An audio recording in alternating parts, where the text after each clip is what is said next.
ভাবতেই খুব অবাক লাগছে, যাকে নিয়ে জীবনের শেষ দিন পর্যন্ত বেঁচে থাকার স্বপ্ন দেখেছিলাম, আজ তার মেয়ে আমার কোলে। তার বউকে ওয়াশরুমে নিয়ে গিয়েছে, এর জন্য আমি তার বাচ্চাকে কোলে নিয়ে আছি। আমি পদ্ম, বাবা মায়ের একমাত্র কন্যা পদ্ম। আমার একটা ছোট ভাই আছে, সবে মাত্র ক্লাস 5-এ পড়ে। আর যার কথা এতক্ষণ বলেছিলাম সে আমার মামাতো ভাই অব্র। নিজের আপন মামাতো ভাই না, আম্মুর চাচাতো ভাইয়ের ছেলে অব্র। আমি যখন ক্লাস 9-এ পড়ি তখন স্কুলের পথ আটকিয়ে অব্র ভাইয়া আমাকে প্রপোজ করে। তখন অব্র ভাইয়া অনার্স ফার্স্ট ইয়ারের ছাত্র। দেখতে মাশাল্লাহ হিরো, ফর্সা, গালে টোল পড়তো, গোলাপি ঠোঁটে ছিল বাঁকা হাসি, রাগলে নাক চোখ যেন লাল হয়ে যেত। মামাতো বোনদের মুখে সবসময় অব্র ভাইয়ার নাম থাকতো। আমিও যখন থেকে বুঝতে শিখলাম তখন থেকে অব্র ভাইয়াকে আরো ভালো লাগলো। হয়তো ভালোবাসা কি সেটা বুঝতাম না, কিন্তু অব্র ভাইয়াকে দেখতে পেলেই যেন মনের মধ্যে একটা শান্তি অনুভব হতো, যা অন্য কোনো ছেলেকে দেখে হতো না। অব্র ভাইয়ার সাথে কথা বললে যেন মনটা ফুরফুরে হতো। একবার কথা হলে সারাদিন সেই মুহূর্তটাই মনে পড়তো। ক্লাস 9-এর শেষের দিকে পথ আটকিয়ে লাল গোলাপ আর এক্সবক্স চকলেট নিয়ে অব্র ভাইয়া আমাকে প্রপোজ করেছে। বান্ধবীদের সাথে সাথে আমিও অবাক হয়ে গেছিলাম অব্র ভাইয়ার এই কাণ্ডে। কিন্তু সেদিন কি যে খুশি লাগছিল সেটা ভাষায় প্রকাশ করতে পারবো না। ভালো লাগার মানুষ যখন নিজে থেকে আপন হতে চায়, তার চেয়ে খুশি আর কি হতে পারে। তারপর থেকে শুরু হলো অব্র ভাইয়ার পাগলামি। কখনো সিনেমা দেখতে যাওয়া, কখনো ঘুরতে নিয়ে যাওয়া। স্কুল ফাঁকি দিয়ে বান্ধবীদের সাথে নিয়ে অব্র ভাইয়ার সাথে কত ঘুরতে গেছি, চুরি করে ফোন চালিয়ে প্রেম করেছি।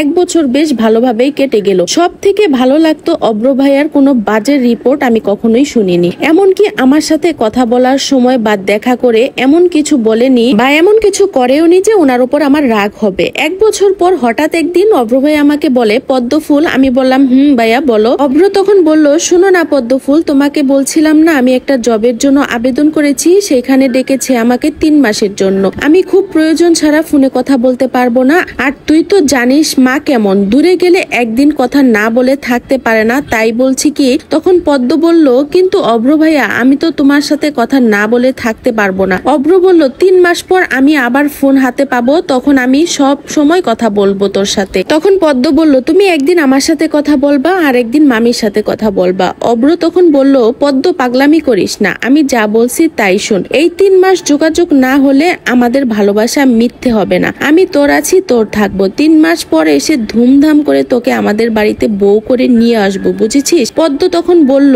কিন্তু অব্র ভাইয়া আমি একদিন কথা না বলে থাকতে পারি না, সেখানে 3 মাস কিভাবে থাকবো? অব্র বলল, আমি যদি এখনই মরে যাই তাহলে কি করবি পদ্ম? পদ্ম তখন বলল, ছি ছি, এসব কি বলছো অব্র ভাইয়া? অব্র তখন বলল, যা বলছি একদম ঠিক। আমাদের সুন্দর ভবিষ্যতের জন্য 3 মাস কথা না বললে কিছুই হবে না, সেটা তোকে বুঝতে হবে। নাকি তুই চাস না আমি প্রতিষ্ঠিত হই? সেই দিন অব্র ভাইয়ার কথার জবাব আমি দিতে পারিনি, কারণ সেদিন তার ব্যবহার আর কথাবার্তা একদমই অন্যরকম ছিল। কিন্তু সেই দিনের পর থেকে আজ অব্দি আর কথা হয়নি অব্র ভাইয়ার সাথে। কোনো কারণ ছিল না কথা না বলার, তবুও অব্র ভাইয়া আমার সাথে কথা বলেনি। আমি তো চেষ্টা করেছিলাম কথা বলার, কিন্তু সে হয়তো চাইনি। আমি এসএসসি পরীক্ষা দিয়ে চলে গেছিলাম ঢাকায়, সেখান থেকে এসএসসি পরীক্ষা দিয়েছি আর এবার মেডিকেলেও চান্স পেয়েছি। এর মধ্যে অনেকবার চেষ্টা করেছিলাম অব্র ভাইয়ার সাথে যোগাযোগ করার, কিন্তু আমার বাড়িতে তো এসব কথা কেউ জানতো না। আম্মুর সাথে কথা বলার সময় নানু বাড়ির কথা উঠলে ইনিয়ে বিনিয়ে অব্র ভাইয়ার কথা তুলেছি, কিন্তু কোনো রকম খবর পাইনি। আমার স্কুলের স্যাররা সবসময় বলতো আমি নাকি এসএসসিতে গোল্ডেন পাবো, সেই আমি এসএসসিতে 4.9 পেলাম। বাড়িতে সবাই রাগারাগি করলো,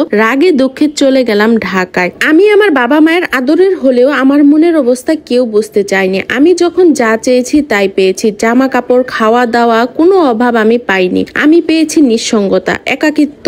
আমি আমার মনের কথা কাউকে বলতে পারিনি। আমার বাবা মা আমাকে সবটা দিয়েও দেয়নি সময়, কখনো পাশে বসে বুঝতে চায়নি আমার রেজাল্ট খারাপের কারণ। তাদের কথা ছিল আমরা টাকা দিচ্ছি, টিউশনি দিচ্ছি, রেজাল্ট কেন খারাপ হচ্ছে। তাদের চাপ ছিল এটাই যে রেজাল্ট ভালো হতেই হবে। বয়সটা যে চোখে সর্ষে ফুল দেখার সেটা বুঝতে চায়নি তারা। তাই এসএসসির পর আর বাড়িতে মন টেকেনি, ফুপির সাথে চলে এসেছি ঢাকায় ফুপির বাড়িতে। আম্মু ফোন দিয়ে কান্না করে বলতো, আমাদের এত কিছু থাকতে তুই কেন দূরে থাকবি? আমাদের একমাত্র মেয়ে দূরে থাকে, আমাদের কি খারাপ লাগে না? আম্মুর কথায় আমারও খারাপ লাগতো, কিন্তু আমি আর ফিরতে চাইনি। কাছে থাকতে যে মানুষগুলো মূল্য দেয় না তাদের বুঝতে হবে আপন মানুষ দূরে গেলে কতটা কষ্ট হয়। এভাবেই 3টা বছর কেটে গেল। 3 বছর পর মামার বাড়ি এসেছিলাম। এসে শুনি অব্র ভাইয়া নাকি বিয়ে করে ফেলছে, তার বউ রেখে গেছে। কাল সেই বউর নাকি মেয়ে বাবু হয়েছে। আমি ঘরে আসতেই মামি আমাকে বাচ্চাটা কোলে দিয়ে বলল, নে তোর মামাতো ভাইয়ের মেয়ে, এখনো নাম রাখা হয়নি, অব্রের নামের অক্ষর দিয়ে একটা নাম ঠিক কর, আমি ততক্ষণে তোর ভাবিকে ওয়াশরুম থেকে নিয়ে আস। মামি বলল,